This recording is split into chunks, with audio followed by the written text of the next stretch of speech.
Good afternoon, my fellow cream pie cleanup crews. Whoever left that as a suggestion, thank you. How we doing? Okay, so let's try to keep this quick. I'm actually going to do Jimbo for this one. Okay, so there were two major updates on the Wyckoff Snippy Snipe sort of 1,000 truths. First one being the way that Wyckoff regions are calculated has been reworked entirely, so it's even more accurate. The original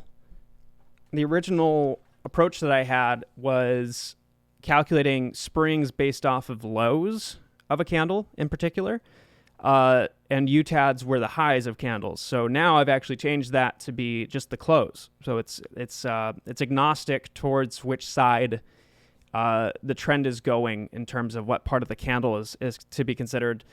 If it closes over what is to be like a range of Wyckoff closing ranges, fucking use the same word twice in a row, brilliant. So instead of closing over a Wyckoff UTAD region or peaking above it, that's where you would get distribution starting. Whereas now is if it closes over that, that's where your distribution is starting.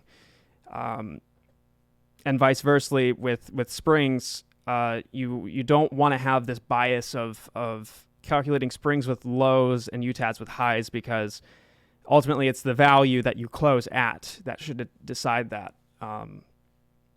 Anything else just produces noise. I thought about using the open high-low close 4, which is just an average of those 4 values, but that has inherent noise to it because it's an average, so I'm using close now.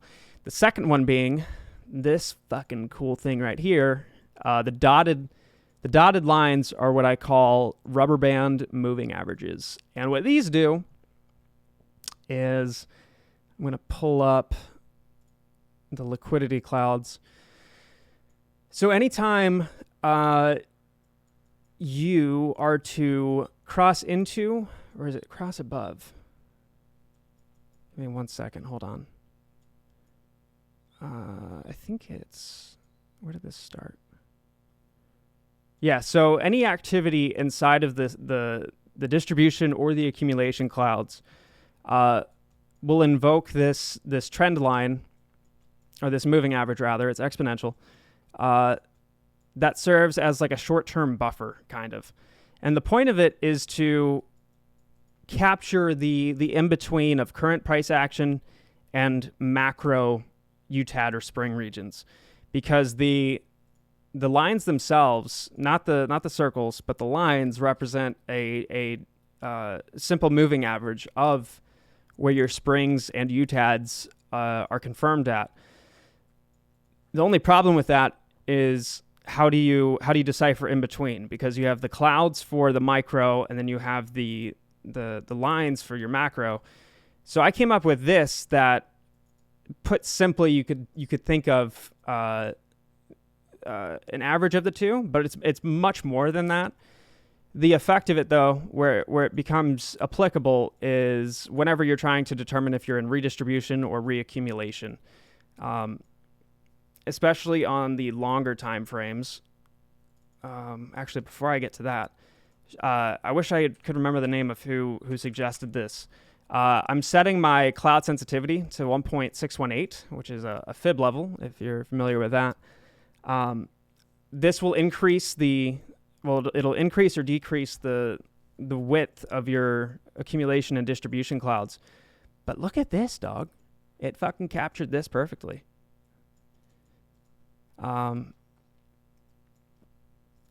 Which will then affect, sorry, I'm all over the place right now, which will then affect the, fuck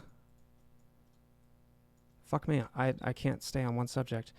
When you change the sensitivity of those, that will also change the calculations entirely, because a lot is being calculated based on when you touch one of the clouds, how long you're in the clouds for, so on and so forth. But now, is Jimbo running in after hours? It's up 0.5%. The fuck is that? Okay, we're going to keep an eye on that. So now you get a plethora of effects. If you zoom out, the circles will actually depict trading ranges. So we have one here, here. And I'll go through and just highlight some of these. This looks like a fib, actually.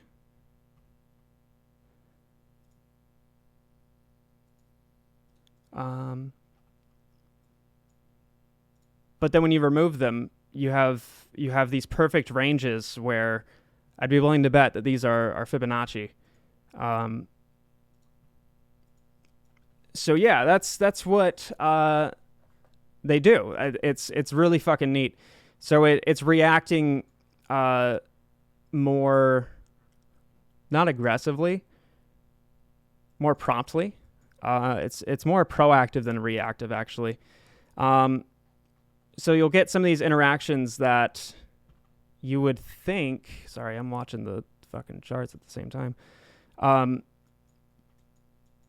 You would think that I don't know. I need to find a better example. Go to the 1 hour. Here's a great example, actually. So I'm looking at the distribution elements. So the circle line, the red line, and the cloud, as well as down here, actually. So we broke through the rubber band on the accumulation side. After that, though, when we started flirting in the distribution cloud, you had this problem originally before these were made, where over enough time, if you weren't going down a lot or up a lot, your calculations, your indicator wouldn't be very reactive because it's waiting for a new value of where you're doing something that's Wyckoff. So when you step into one of the clouds, it will move that side's rubber band into that direction. And then it will start calculating based on how much time it was there, what the movements were, to then construct a resistance. So we had finally popped out of the distribution cloud. The actual confirmation, I guess, of the trend was when we broke through the rubber band. And then you can see that we started writing it. And there's again multiple reasons for that occurring. But then here we are being rejected, rejected again. Then the accumulation started popping up, and we started bouncing off of that. But then eventually started breaking through it. But every time you would push through the accumulation rubber band, you get a very good breakout that could lead to something even bigger. So looking at the daily, yeah, same thing. And this needs to be a video of its own, but just for shits and giggles, look at where we were supposed to break out. It was right here, going all the way back to November. And then the red, which I don't know if I've made a video about it yet or not relative to when you guys are seeing this. But this new indicator that's showing the red background is showing a heat map of the RSI of a benchmark security, which I've set to XRT. So when you see this slew of red popping up, that means that XRT is not doing good. So when we should have squeezed, XRT started shitting the bed. Anyhow, going back to this. On the daily, you can see where the rubber band caught. This is actually insane. What the fuck? Yeah.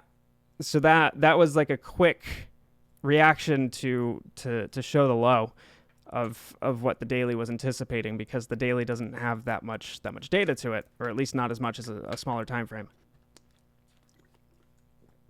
Going back historically, same exact thing. Yeah, that's wild. That's wild.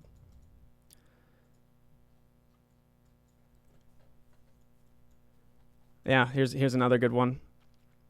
So it calculated a resistance because we had finally started interacting with the distribution cloud again. And so you can see it walk all the way down. And would you look at where we got rejected twice, just within that calculation, and repeatedly after that. That's wild. Anywho, yeah. So that's that. The update is live.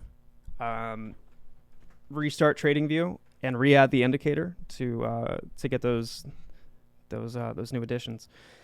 The RSI benchmark heat map I will be publishing later tonight. So yeah, I'm gonna leave it at that. Thank y'all, and stay black.